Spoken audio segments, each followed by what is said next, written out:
Jenius Medis. Sebelum lanjut, bagi yang belum subscribe Cafe Novel, silahkan subscribe dan aktifkan lonceng notifikasi supaya tidak ketinggalan update terbaru dari kami. Jangan lupa juga tinggalkan like, komen dan share video ke medsos yang sahabat punya. Oke lanjut. Bab 2775-2777. Adegan itu kembali hening. Jelas sekali bahwa orang-orang besar tidak menyangka bahwa Zhao Gongming bahkan mengalami hal semacam ini. Jika Raja Peri Pedang Surgawi benar-benar melakukannya, itu akan menjadi masalah besar. Zhang Daoling langsung mengerutkan keningnya. Pertama-tama, sebagai Raja Peri, dengan kekuatan kita saat ini, hampir mustahil untuk menghadapinya. Kedua, kita bahkan tidak tahu di mana dia bersembunyi. Kami menunjukkan bahwa musuh berada dalam kegelapan, yang sangat tidak menguntungkan bagi kami. Selain itu, masih belum diketahui apakah Raja Peri Pedang Surgawi melakukannya dengan baik. Kami tidak dapat memastikan keselamatan Permaisuri San Xiao. Tidak mudah menemukan beberapa orang karena kota Peri Naga Giok sangat besar. Semua orang mengangguk, memang, tidak peduli dari aspek mana, menemukan seseorang di kota Peri Naga Giok hampir seperti mencari jarum di tumpukan jerami. Terlebih lagi, mungkin San Xiao Niang sudah lama tidak berada di kota abadi Yulong dan dipindahkan ke tempat lain. Negeri dongeng sangat luas dan tidak terbatas, sehingga kemungkinan menemukan orang sangat kecil. Zhao Gongming menghela nafas, saya tidak ingin menanyakan orang. Setelah lebih dari 1000 tahun mencari, saya tidak dapat menemukan keberadaan mereka. Mungkin mereka sudah lama terbunuh. Meskipun dia tidak ingin memikirkan hal buruknya, kemungkinan itu tidak bisa diabaikan.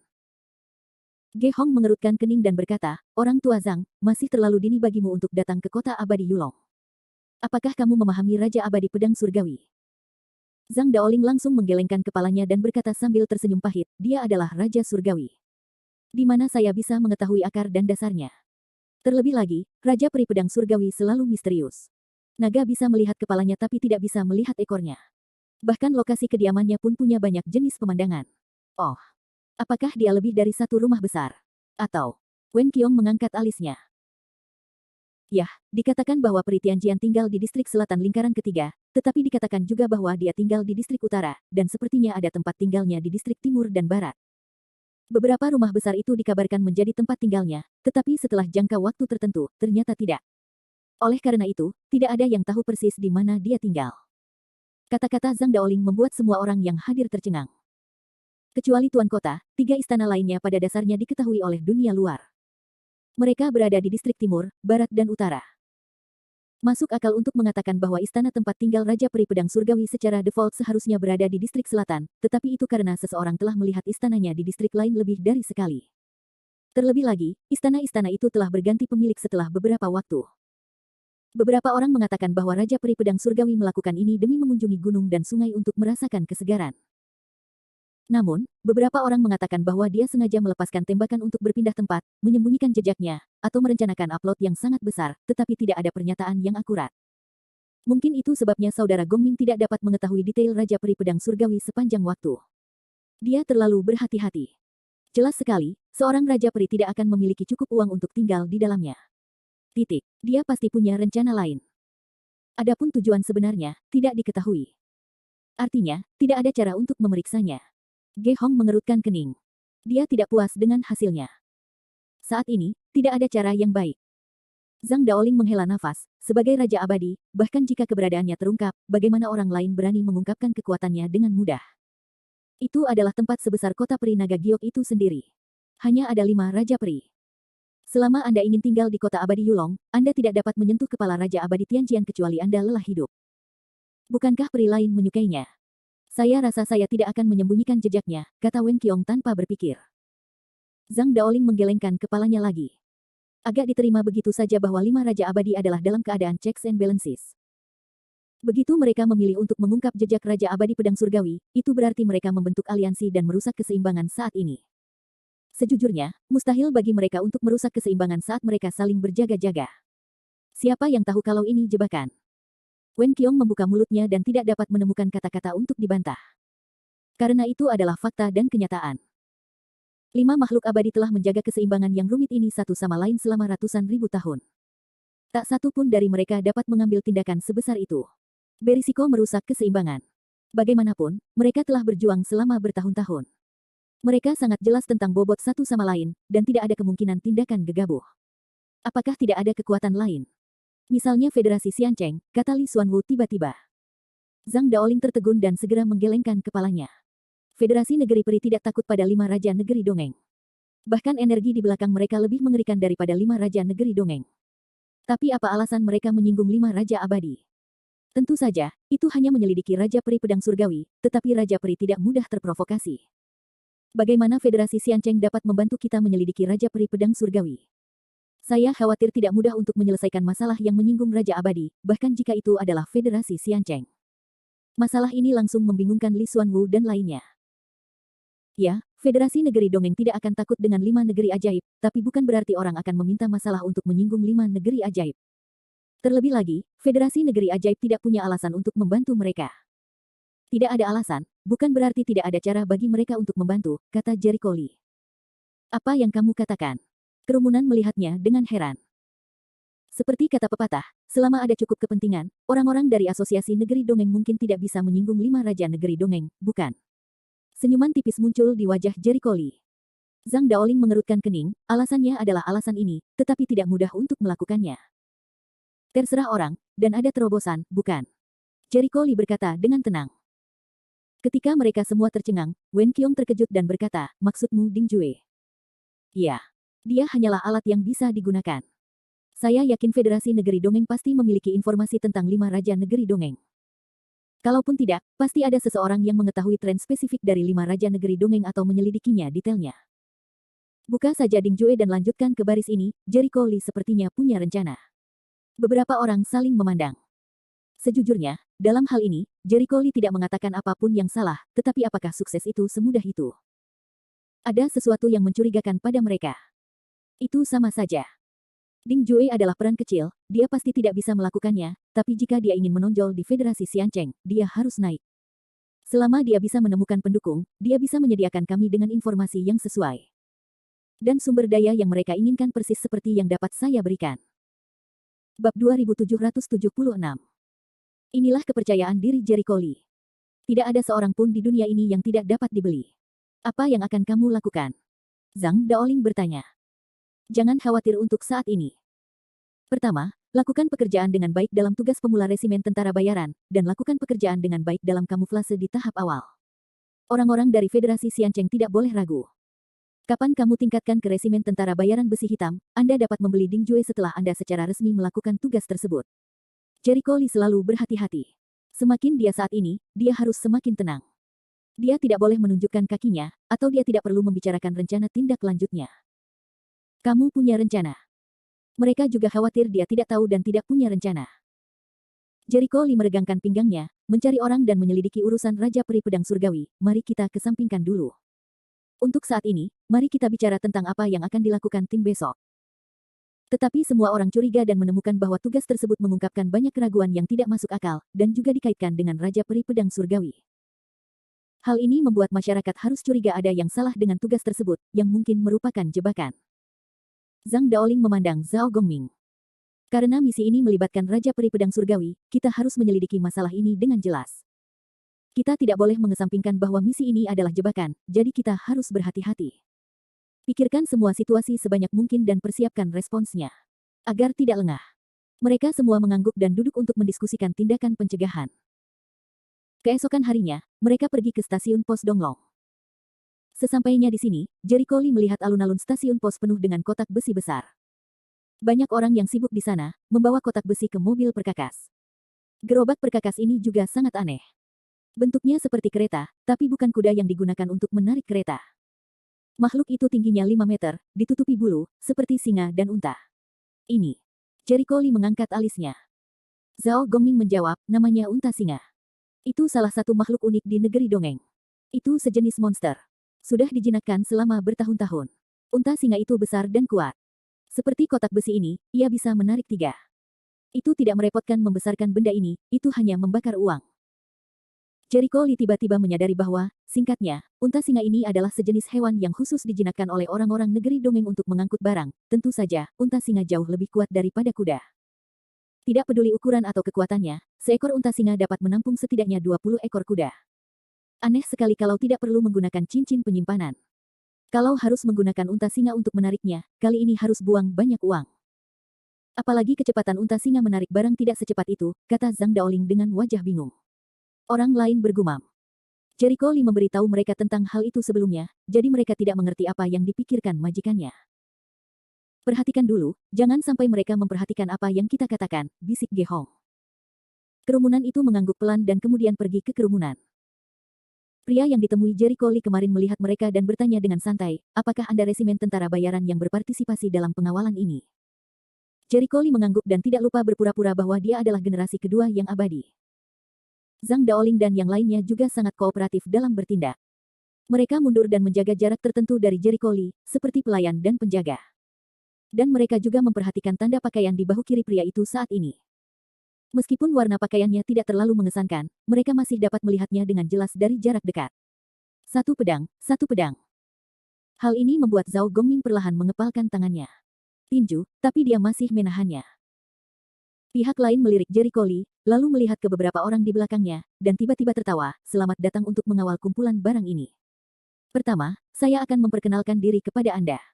Saya majikan Anda. Kamu bisa memanggilku Fan Hang. Baiklah. Jericho Lee menganggukkan kepalanya, dan matanya menyapu dia tanpa jejak apapun. Fan Hang mengenakan pakaian yang sama kemarin. Jericho Lee memperhatikan sebelumnya bahwa Fan Hang tidak terlihat seperti itu tipe orang yang bisa membawa barang. Sekarang Fan Hang mengaku sebagai majikan, yang tidak membuat Jericho Lee merasa normal. Sebaliknya, justru membuat Jericho Lee merasa semakin aneh. Penampilan dan identitas Fan Hang sangat berbeda. Dia bahkan mengaku sebagai majikannya.